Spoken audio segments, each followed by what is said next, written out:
আসসালামু আলাইকুম ওয়া রাহমাতুল্লাহি ওয়া বারাকাতুহু। আলহামদুলিল্লাহি ওয়াহদা ওয়াসসালাতু ওয়াসসালামু আলা মান লা নাবিয়্যা বা'দা।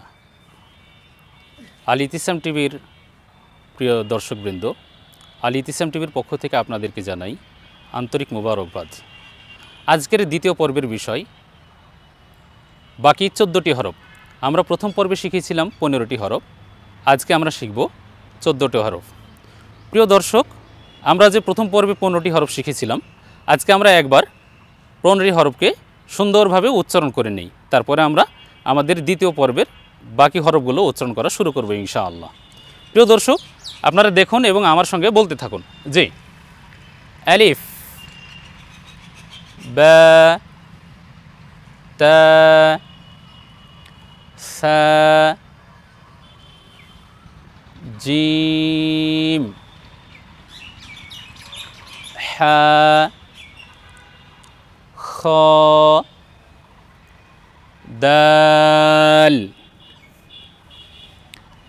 যাল, র, জা, সিন, শিন, صاد ضاد। প্রিয় দর্শক, আমরা প্রথম পর্বে বলেছিলাম যে দুইটি হরফ উচ্চারণে নরম হবে। এই যে 3 নুক্তাওয়ালা সা আর 1 নুক্তাওয়ালা জাল, উচ্চারণের স্থান একটাই, এক জায়গা থেকেই উচ্চারণ হবে দুইটি বর্ণ সা জাল, আমরা নরম করে উচ্চারণ করব। আর একটি বর্ণের ব্যাপারে বলেছিলাম যে ঝ বর্ণের মতো হবে, ঝামেলা বলেছিলাম, এরকম যা উচ্চারণ করব, যা।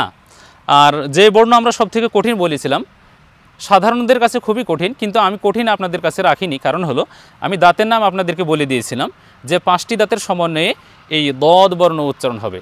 আশা করি আপনারা সেভাবে এই দদ বর্ণকে অনেকবার উচ্চারণ করেছেন। আমরা আরেকবার বলে নিচ্ছি এ বর্ণকে, আমরা শেষ দাঁতের ওপরের মাড়ির দাঁতের শেষের দিক থেকে 5টি দাঁতকে নিব, 5টি দাঁতের সমন্বয়ে আমরা বর্ণটিকে উচ্চারণ করব জিহ্বার এক সাইড লাগিয়ে। আমরা দুই সাইড, জিহ্বার দুই সাইডই লাগাতে পারি, দুই সাইড লাগিয়ে উচ্চারণ করা যায়, কিন্তু একদিক থেকেও উচ্চারণ করা যাবে।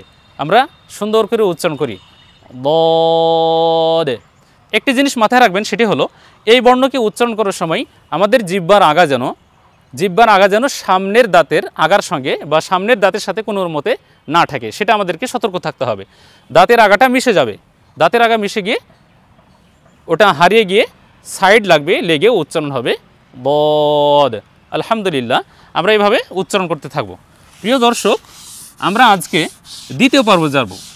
প্রিয় দর্শক দেখুন, একই আকৃতির 2টি বর্ণ।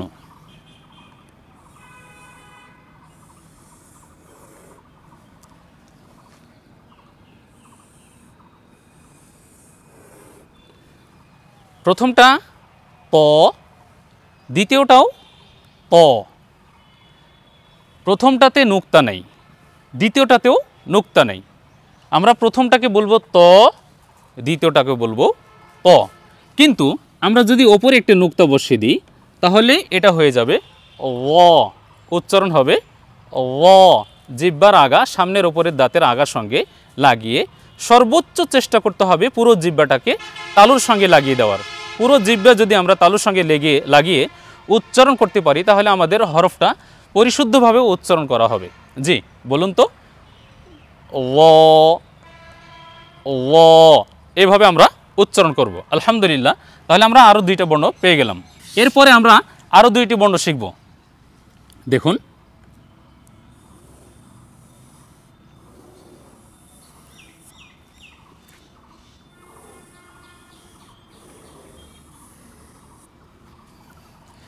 দুইটি বর্ণ দেখুন আমি লিখেছি।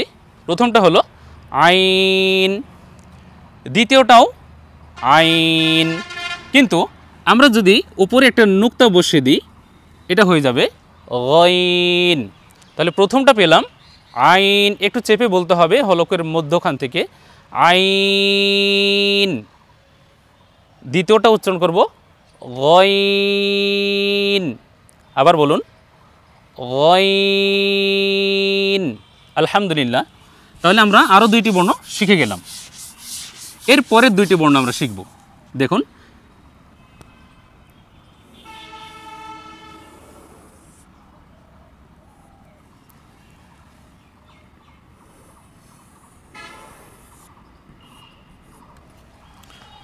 প্রথম বর্ণর পেটটা একটু লম্বা হবে আর দ্বিতীয় বর্ণের পেটটা একটু গোল হবে। প্রিয় দর্শক দেখুন, প্রথম বর্ণের উপরে এক ফোঁটা আছে, এটার নাম হলো, এই বর্ণের নাম হলো ফা। উচ্চারণ করতে হবে এইভাবে, সামনের উপরে সম্মুখ ভাগের দুই দাঁত এবং নিচের ঠোঁটের ভেজা অংশ থেকে লাগিয়ে উচ্চারণ করতে হবে ফা ফা। এর পরের বর্ণ হলো কফ। এখানে আমরা দুইটা বর্ণ ব্যবহার করেছি, দুই বর্ণ ব্যবহার করলে, দুই বর্ণ লাগালে এ বর্ণ হয়ে যাবে কফ। তাহলে আমরা প্রথম বর্ণ শিখলাম ফা, দ্বিতীয় বর্ণ শিখলাম কফ। মাশাআল্লাহ, খুব সুন্দর বলতে পারছেন। আলিফের মতোই নামাবো। এরপরে আমরা এখান থেকে বাঁকা করে ওপরে তুলব, মাঝে আমরা একটা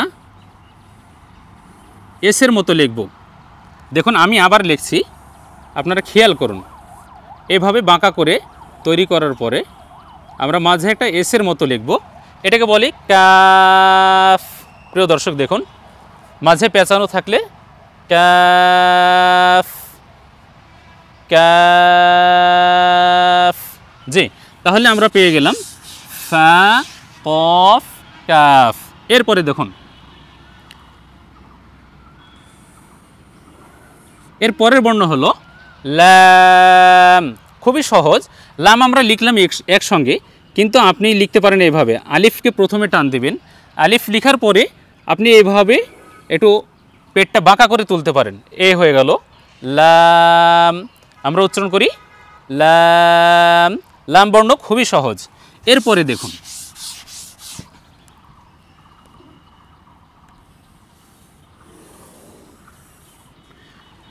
এই বর্ণ আমরা উচ্চারণ করব মিম। আমরা আপনাদেরকে বলছি, ঠোঁটের দুইটা অংশ রয়েছে, একটা হলো ভেজা অংশ আর বাহিরের দিকটা হলো শুকনো অংশ। তো কিছু হরফ আছে ভেজা অংশতে লাগিয়ে বলতে হয়, আর কিছু বর্ণ আছে যেমন মিম, মিমকে শুকনো স্থানে লাগিয়ে উচ্চারণ করতে হয়। দেখুন মিম মিম, একেবারে বেশি যেন ঠোঁট ভিতরে না ঢুকে যায় এমন যেন না হয়। দেখুন এরকম ঠোঁট যেন আমরা ভিতরে না ঢুকাই, আমরা কি করব, সামান্য নিয়ে আসব মিম। মাশাআল্লাহ। তারপরে দেখুন,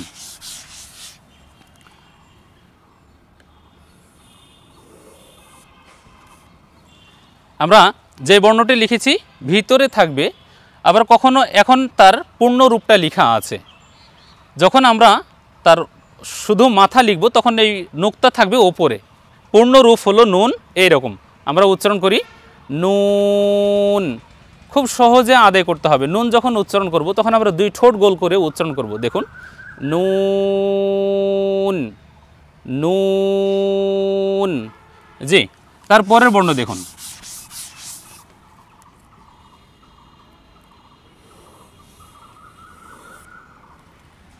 আমরা লিখেছি ওয়াও ওয়াও। দুইটা বর্ণ আমরা পেলাম এমন, যে দুই বর্ণকে উচ্চারণ করার সময় ঠোঁট গোল করতে হবে। প্রথম বর্ণ পেয়েছি নুন, তারপরের বর্ণ পেলাম ওয়াও। দুইটা বর্ণে সদা সর্বদাই ঠোঁট গোল করতে হবে বর্ণ উচ্চারণ করার সময়, এটা মাথায় রাখতে হবে। যখন আমরা বর্ণ উচ্চারণ করব তখন নুন, দেখুন নুন এবং ওয়াও, নুনকে উচ্চারণ করব তখন আমরা ঠোঁট গোল করব নুন ওয়াও। জি, তারপরের বর্ণ দেখুন,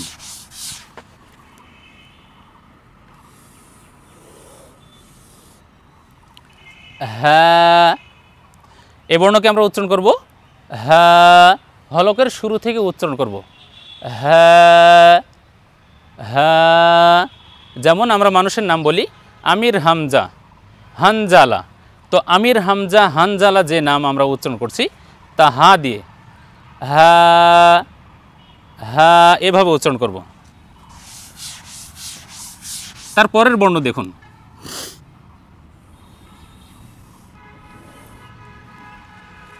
এই বর্ণকে উচ্চারণ করব আমরা হামজা হামজা হামজা, এইভাবে উচ্চারণ করব। প্রিয় দর্শক, একটু বলে দিচ্ছি, হামজা যখন উচ্চারণ করব হামজাকে চিনব এইভাবে যে হামজার মুখটা আইনের মতো বাঁকা হবে, আইনের মাথাটুকু থাকবে শুধু, এ হলো হামজা। আর আইনকে যদি আমরা পূর্ণ লিখতে চাই তাহলে আইন এদিকে নিচে নেমে যাবে, তাহলে আমরা হামজা লেখার জন্য শুধু আইনের মাথাটুকু নিয়েছি, এ হলো হামজা। এর পরের বর্ণ দেখুন,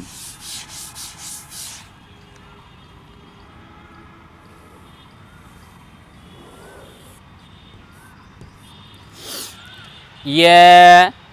আমরা ইয়া বর্ণকে উচ্চারণ করার সময় যেন ইয়া বলি না বলি, ইয়া ইয়া বলবো না, আমরা উচ্চারণ করার সময় বলবো ইয়া ইয়া, জিহ্বার মধ্যখান আর তার বরাবর ওপরে তালুর সঙ্গে লাগিয়ে বলবো ইয়া, তাহলে আমাদের ইয়া উচ্চারণ হয়ে যাবে। আলহামদুলিল্লাহ প্রিয় দর্শক, আজকে আমরা বাকি 14টা হরফ শিখে ফেললাম আলহামদুলিল্লাহ। আমি এখন 14টি হরফ আপনাদেরকে লিখে দেখাচ্ছি, আপনারা সেই সাথে সঙ্গেই থাকুন।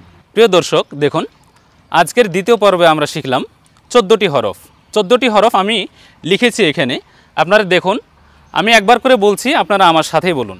জি, ত ও। দেখুন বর্ণ দুইটি কিন্তু একই রকম, শুধু পার্থক্য হলো ও এর উপরে কি আছে, একটা নুক্তা আছে, যার কারণে পার্থক্য হয়েছে। প্রথমটা আমরা উচ্চারণ করলাম ত, তারপরেটা উচ্চারণ করলাম ও।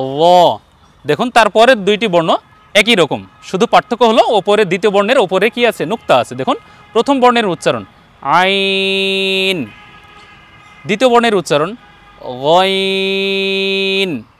আমি আপনাদেরকে বলেছিলাম যখন বর্ণ উচ্চারণ করব তখন আমাদের ঠোঁটকে কন্ট্রোল করতে হবে, ঠিক রাখতে হবে যেন বাঁকা না হয়ে যায়। দুইটি বর্ণে আমরা বলেছি যে ঠোঁটগুলো হবে, বাকিগুলো সব ঠিক থাকবে। তো আমরা কখনো বলবো না গইন, বলবো না, গইন বলি আমরা অনেকে, গইন বলবো না। দেখুন গইন, তারপরে দেখুন ফা কফ কাফ লাম মিম নুন ওয়াও হা হামজা ইয়া। আমরা ইয়া বর্ণ উচ্চারণ করার সময় বলেছিলাম ইয়া না বলে ইয়া উচ্চারণ করব ইয়া বলে। তো প্রিয় দর্শক দেখুন, প্রথম দুই বর্ণের আকৃতি একই রকম, দ্বিতীয় দুই বর্ণের আকৃতি একই রকম, তারপরে দুইটা বর্ণের আকৃতি প্রায় কাছাকাছি। পেটটা একটু লম্বা হবে ফায়ের, আর কফের পেটটা একটু গোল হবে। তারপরে দুইটা বর্ণ দেখুন কাফ এবং কা লাম, এই দুই বর্ণ কাছাকাছি একই, শুধু মাঝে একটা পেঁচানো দেওয়া আছে এসের মতো, যার কারণে একটু পার্থক্য রয়েছে। আর এইখানে মিম কারোর সাথে মিলে না, নুন পরবর্তী সময়ে অন্যান্য হরফের সাথে মিলবে, কিন্তু পৃথকভাবে থাকলে সে এরকম পেটটা গোল থাকবে। নুন ওয়াও হা হামজা ইয়া। আলহামদুলিল্লাহ আজকে আমরা দ্বিতীয় পর্বে 14টি হরফ শিখে গেলাম। আমি আপনাদের জন্য দোয়া করি আল্লাহ তাআলা যেন আমাদের বেশি বেশি উচ্চারণ করার এবং তার অমীয় বাণী কোরআন মাজিদ শেখা আমাদের সকলের প্রতি যেন আল্লাহ তাআলা সহজ করে দেন, আমিন। আসসালামু আলাইকুম ওয়া রাহমাতুল্লাহি ওয়া বারাকাতুহু।